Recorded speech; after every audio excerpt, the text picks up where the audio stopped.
श्री नवनाथ भक्तिसार कथामृत अध्याय 8। या अध्यायात पाशुपत राजा कथा आणि सूर्याबरोबर युद्ध सांगितले आहे। या अध्यायाच्या पठणाने दूरदेशी गेलेला मित्र परत येईल, चिंता आणि व्यथा नष्ट होतील। मच्छिंद्रनाथ तीर्थे हिंडत हिंडत द्वारकेस गेले व गोमतीचे स्नान करून रामचंद्रांचे दर्शन घेऊन अयोध्येस गेले। तेथे शरयू तीरी स्नान करून रामचंद्रांचे दर्शन घेण्याकरता देवालयाकडे चालले। त्यावेळी अयोध्येमध्ये पाशुपत नावाचा राजा राज्य करीत होता। हा सूर्यवंशीय श्री रामचंद्रांचा वंशज होय। तो आपल्या सैन्यासह श्री रामचंद्राचे दर्शन घेण्याकरता देवालयात गेला होता। राजा देवालयात पूजेस गेला असता देवळाभोवती पाऊल ठेवण्यात जागा नाही, इतकी दाटी झाली होती।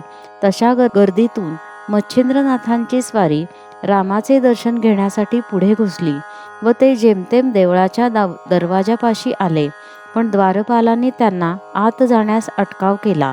मच्छिंद्रनाथ उतावळीने देवळात जात असता त्यांच्याशी द्वारपाल उद्धटपणाने बोलू लागले। त्यांनी मर्यादा न ठेवता पुष्कळ अपशब्दांनी ताडण करून व शेवटी हात धरून त्यास मागे लोटले। अशी अप्रतिष्ठा झाली तेव्हा मच्छिंद्रनाथांना वाईट वाटले। त्यांना संताप आला असतानाही त्यांनी तो विवेकाने सहन केला, कारण सेवकांबरोबर तंटा करणे शोभत नाही। या विचाराने द्वारपालाशी न बोलता राजास शिक्षा करण्याचा विचार त्यांनी मनात आणला। राजाचा जीव संकटात पडल्यानंतर सर्व ताबेदार मंडळींचा जीव खालीवर होऊन अवघे फिकिरीत पडतील, ह्या हेतूने त्यांनी स्पर्शास्त्र मंत्र म्हणून व रामाचे नाव घेऊन भस्म मंत्रून ठेवले। नंतर राजाने देवीची पूजा करून हात जोडून जमिनीस साष्टांग नमस्कार घातला। त्याचे कपाळ जमिनीस लागले आहे अशी संधी साधून त्या स्पर्शास्त्राने आपला अंमल राजावर बसवला व त्यामुळे राजास जमिनीपासून सुट्टे होता येईना। तो चिकटून राहिला। त्याने पुष्कळ खटपट करून पाहिली, पण निष्फळ। मग राजाने प्रधानास बोलवून हा प्रकार कळवला। मंत्री मोठा चाणाक्ष होता। तो लगेच बाहेर येऊन कोणाबरोबर कोणाचा तंटा बखेडा झाला आहे काय ह्याची चौकशी करू लागला। त्याने तर्काने असे धोरण बांधले की नगरात कोणी जती किंवा साधू आला असेल, त्याचा राजसेवकांनी छळ केल्यामुळे तो रागावला असावा, पण त्याने राग मनात ठेवल्यामुळे भगवंतास ही गोष्ट सहन न होऊन त्याचा क्षोभ असावा, म्हणून देवीच्या भक्ताचा छळ कदापि कोणी करू नये। येथेही यावेळी असाच काहीतरी छळ राजसेवकांकडून होऊन भगवंतास शस्त्र धरावे लागल्यामुळे ह्या परिणामास गोष्ट आली असावी, असा तर्क करून शोध चालवला। तो देवळाच्या दाराशी येतात सर्व खबर त्यांना लागली। त्याने मच्छिंद्र मुनी शोधून काढले। मग तो त्यांच्या पाया पडला व हात जोडून प्रार्थना करू लागला की आता स्वामींनी कृपा करावी। तुम्ही संत शांतीचे भांडार, औदार्याला तर सीमाच नाही। या भाषणाने मच्छिंद्रनाथांचा क्रोध शांत होऊन त्यांना संतोष वाटला।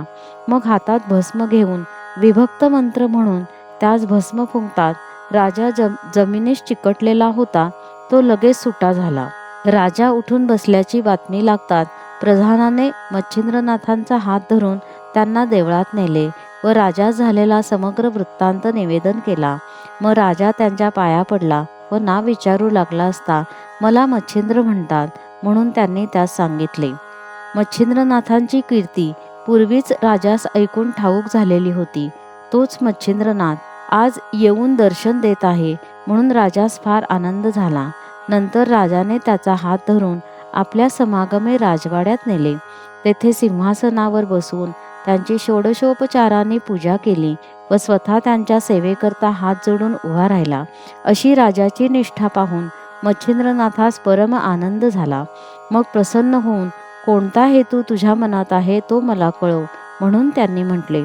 तेव्हा राजा म्हणाला, मी सूर्यवंशी श्रीराम राजाच्या घराण्यातला आहे। माझे नाव पाशुपत। मला इतकेच मागावयाचे आहे की सूर्यकुळात उत्पन्न झालेला जो वीर शिरोमणी श्रीराम त्याची मला भेट व्हावी। ते ऐकून रामाची व तुझी भेट आताच करून देतो, असे बोलून राजास घेऊन मच्छिंद्रनाथ सभेच्या बाहेर अंगणात येऊन उभे राहिले। त्यावेळी त्यांनी धूम्रास्त्र मंत्र म्हणून व भस्म मंत्रून सूर्यावर टाकले, तेणेकरून संपूर्ण आकाश धुराने भरून गेले. सूर्य झाकून गेला व त्याचा सारथी अरुण धुरामुळे डोळे पुसू लागला आणि तोंडात धूर गेल्याने कासावीस होऊ लागला. तेव्हा क्षत्रिय कुळातील कोणीतरी राजाने ही धूमास्त्र विद्या प्रेरली आहे असे सूर्यास वाटले. मग त्याने वायू अस्त्राची योजना बाणावर करून तो बाण सोडला. तेव्हा मोठा वारा सुटला. त्या योगाने धूर दाही दिशास फाकला. मग मच्छिंद्रनाथाने पर्वतास्त्राची योजना केली. त्याने सूर्याच्या रथास अडथळा झाला. त्या क्षणीच सूर्यनारायणाने वज्रास्त्र सोडले. तेणेकरून पर्वतास्त्रापासून निर्माण झालेल्या सर्व पर्वताचा नाश झाला. मग मच्छिंद्रनाथांनी ब्रह्मास्त्राची योजना केली. तेव्हा घोड्यासहित अरुण सुद्धा भ्रमिष्ट होऊन वाट सोडून रथ भलतीकडे नेऊ लागला. असे पाहून सूर्याने ज्ञानास्त्र सोडले. तेव्हा अग्नीवर उदक टाकल्याने जसा तो नाहीसा होतो किंवा शिष्याचे अज्ञानपण बोध करून सद्गुरू नाहीसे करतो, त्याचप्रमाणे सूर्याने ज्ञानास्त्राची प्रेरणा करून भ्रमाचे निरसन केले. हे पाहून मच्छिंद्रनाथांनी वाताकर्षण अस्त्र सोडले. तेव्हा सूर्यासह सारथी, घोडे यांचा श्वासोच्छ्वास बंद झाला व रथ उलटून जमिनीवर आदळला. त्याबरोबर सूर्यही रथाखाली पडला. त्या तेजोमय सूर्याच्या योगाने पृथ्वी जळून जाऊ लागली. तेव्हा मच्छिंद्रनाथांनी उदकास्त्राची योजना केली. मग अपरिमित जलवृष्टी होऊन दाह शांत झाला. परंतु सूर्य खाली पडून बेशुद्ध झाल्याने देवांची तोंडे सुकून गेली. ते सर्व मच्छिंद्रनाथांजवळ आले. ब्रह्मदेव, विष्णू, शिव, वरुण, अश्विनी, कुबेर, गंधर्व वगैरे सर्व देव लगबगीने धावत आले. एका सूर्यासाठी हे सर्व देव महीवरती उतरून मच्छिंद्रनाथांजवळ गेले व सूर्यापासून कोणता अपराध झाला आहे म्हणून त्याने विचारले. तेव्हा मच्छिंद्रनाथाने नमस्कार केला आणि उत्तर दिले की हा पाशुपत राजा सूर्यकुळातला असतानाही सूर्य आपल्या वंशाचा बिलकुल समाचार घेत नाही व ह्याच्याकडे नुसता ढुंकून सुद्धा पाहत नाही. पाशुपत राजा सूर्यास आवडत नाही म्हणून त्यास वळणावर आणावयासाठी मला असे करावे लागले. असे करण्यामध्ये आणखी दुसरे हेतू आहेत. माझ्या शाबरी मंत्रविद्येला सूर्याचे बिनहरकत सहाय्य मिळावे व ज्याने सूर्यवंशामध्ये अवतरून विजयध्वज लावला त्या श्रीरामचंद्रांची या पाशुपत राजास भेट व्हावी. या राजाचा मजवर पूर्ण लोभ आहे. यास्तव हे चक्रपाणी माझे इतके हेतू पुरवावे. हे ऐकून विष्णूंनी सांगितले, तुझ्या मनाप्रमाणे सर्व गोष्टी घडून येतील, परंतु अगोदर सूर्याला सावध कर. तो तुझ्या मंत्राला सर्व गोष्टींनी अनुकूल असून जेथे त्याचे नाव निघेल तेथे तो स्वतः येऊन तुझे कार्य पार पाडून देईल. सहज सूर्याचे नाव घेतले असता पातक भस्म होते. मग ते मंत्रप्रयोगाच्या जोडीने घेतले तर फारच उत्तम फल प्राप्त होईल. आम्ही सर्व देव तुझ्या कार्यासाठी उतरलो आहो. आता विलंब न करता यास लवकर उठव. वीरभद्राच्या युद्धप्रसंगाच्या वेळेस आम्ही तुझ्या म्हणण्याप्रमाणे वागण्याचे कबूल केले. नागपत्र अश्वत्थाचे ठिकाणी तुला वरदाने दिली. असे असता अजून संशयात का पडतोस?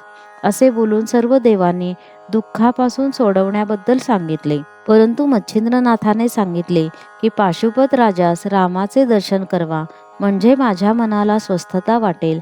हे ऐकताच रामचंद्र प्रकट झाले. तेव्हा राजास व नाथांना अपार आनंद झाला. नंतर मच्छिंद्रनाथ पाशुपत राजासह रामाच्या पाया पडले. त्यांना रामाने पोटाशी धरले. त्याचवेळी मच्छिंद्रांनी रामाची प्रार्थना केली की तुझे नाम श्रेष्ठ आहे. शाबरी विद्येच्या मंत्रयोगामध्ये तुझे नाव येईल.